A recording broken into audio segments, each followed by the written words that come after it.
So today's video is a little bit different. You're not over at the table as per usual. We're at my personal little setup here, but we're going to be going over how exactly I keep myself organized, mostly through the books and numbers, not so much the physical organization. I feel like most people can usually figure that out pretty common sense. This is not by any means the best way to keep organized. I didn't take any sort of business class or Excel sheet class or 101 kind of thing. This is just me kind of stumbling, learning through looking things up on Google and whatnot, and things that just I personally need to keep track of. I'm sure there's much better ways. I had a commenter not too long ago share a professional looking, colored and organized sheet that is way beyond what I have going on here. But without further ado, I'll show you exactly what I have going on. We'll quickly go over my old sheet and then the new sheet I'm using for the two different kind of time chunks that the business has been running.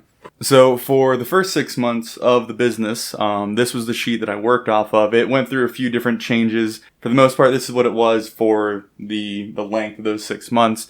This is the first kind of overview page. On the left is everything that I bought starting at the beginning of September and ending all the way sometime in March. God, I can't think. End of March. But the issue that I had with this is it was just a long running list of every single part. I didn't break lots down into separate items, so it was hard for me to figure out exactly what I was paying for every item that went into a build. So that was kind of one small thing to fix. And then all of my sales are over here on the right, which again, they're organized to the point that they're in a list, but they're not really separated or organized neatly or as neat as they could be. And it makes me waste time having to scroll through and find things and all that stuff. So I'll go over how I fixed that later. But this is how I initially started out and how I was running it for 6 months pretty successfully. So then the next big important thing, this also changed. My inventory was kind of like my overview page. It was just one long list with the value and then serial number and part numbers, which have all been moved because this inventory is no longer valid because I'm not keeping up with this spreadsheet. I have a new spreadsheet. But again, it was kind of disorganized. It was just a list. Whenever I had a computer that I was looking to build, it would go into a colored subject, and then that's what you see here. And it would allow me to keep track of each build and what part goes to what build. The next one, this is a chart that you've kind of seen. You've probably seen this version of it, the true dates version of it.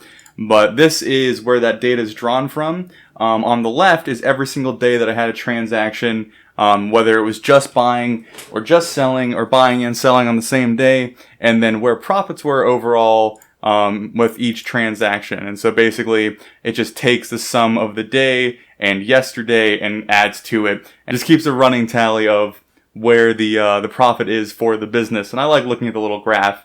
Obviously it's not very necessary, but I found it pretty interesting or pretty motivating to come back and look at the graph to try and get that urge to keep going and make it look better, I guess.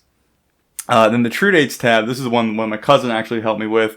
It actually includes every single day instead of just the days of transactions. So it's a lot more representative of actually how quickly or how spread out the spending and earning of money is on the chart day to day, because there's, multiple days in a row where there's nothing, and then there's, a bunch jumping up and down, and then multiple days in a row where there's nothing.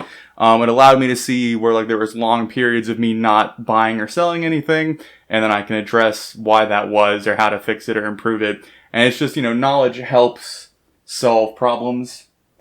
So having all of your knowledge kind of visually represented kind of helps if you're having problems. Hop back over to the main tab over here. This little top thing is where I probably spent most of my energy, at least checking, because it includes, how much gas costs I've spent, the actual amount of money that I've earned, the net worth of the business, which is very important to me because my goal was every month to earn $1,000.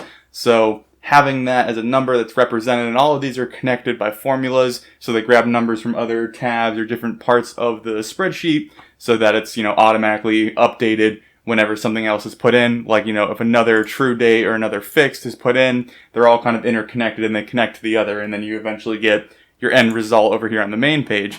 I kept up with my inventory value and then everything that I've sold and everything that I've bought, which less important in the overall scheme of things, but again, having that information is not going to hurt you, so may as well keep track of it.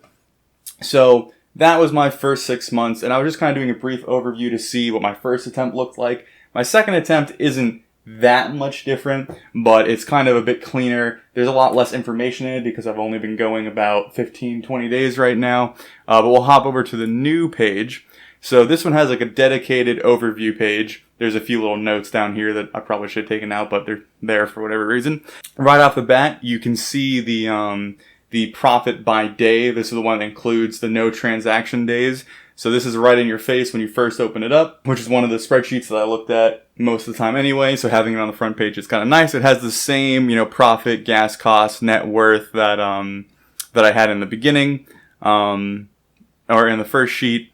So that's still there. So then what I did differently is my purchases and my sales aren't all in just one giant list. It might look like they are right now, but my plan is for every month they'll kind of be broken up into a box. And so there's month-to-month sales, so they don't get lost in this long, never-ending list that just keeps expanding. Right now I haven't left the month of May, so there's really no example for the next month, but that's the plan. But whenever I buy a lot, one of the things I try and figure out exactly what's in it, and then figuring out in my mind how much I paid for each item, which then allows me to figure out how much I'm spending on the computer that I'm selling, which is always something good to know. I'm also keeping a lot more accurate accounts of exactly how much money I'm spending down to, the cents. Before I was just kind of rounding it off, but I think to be a little bit more accurate is probably good. And then my sales tab is the same thing. It's going to have the same setup as the purchases. The combined numbers is the same as the last one. The inventory is the next thing that's changed. Constantly I have things coming in that are in shipping, but I don't have with me. Then there's the actual inventory that I have in my office. And then there is the inventory that I have put into computer builds. So I don't want to have the inventory for the computer builds just kind of loose, because then I might accidentally assign one item to another item that doesn't belong there, and then I might mix up how many I have. Like, I might think I have 3 power supplies, but really I have, 1 power supply set up to work with 2 computers, which obviously wouldn't work in the long run. So the unassigned is things that don't have a direct project to go through, and then the ordered is what's on its way, and then the comp builds, which is over here in the current projects tab, is they're color coordinated because I have color coordinated shelves. So if it's like a red computer item, it goes in the red part of the shelf. If it's a green, it goes in the green part of the shelf. And then what I do is I take these items out of inventory, which I'm in the process of doing that right now, so it's not completely accurate at this point. But then the green build, the red build, and the blue build will just be recorded down here in the inventory with their value versus having all of their inventory parts listed out in the inventory. And if I ever had to swap a part out or move them back, I can just hop over here, grab the parts, and throw them back in inventory. So everything just kind of interconnects. It's always nice to just have this information available. I know this isn't a super in-depth video. I'm not going into like how to set up all the formulas and, I don't know, like more technical business terms. Again, I'm not a professional. I don't have any classes or experience in this. This is just me trying to make sure that I have enough organization that I know what I'm doing and don't get confused and don't get things mixed up.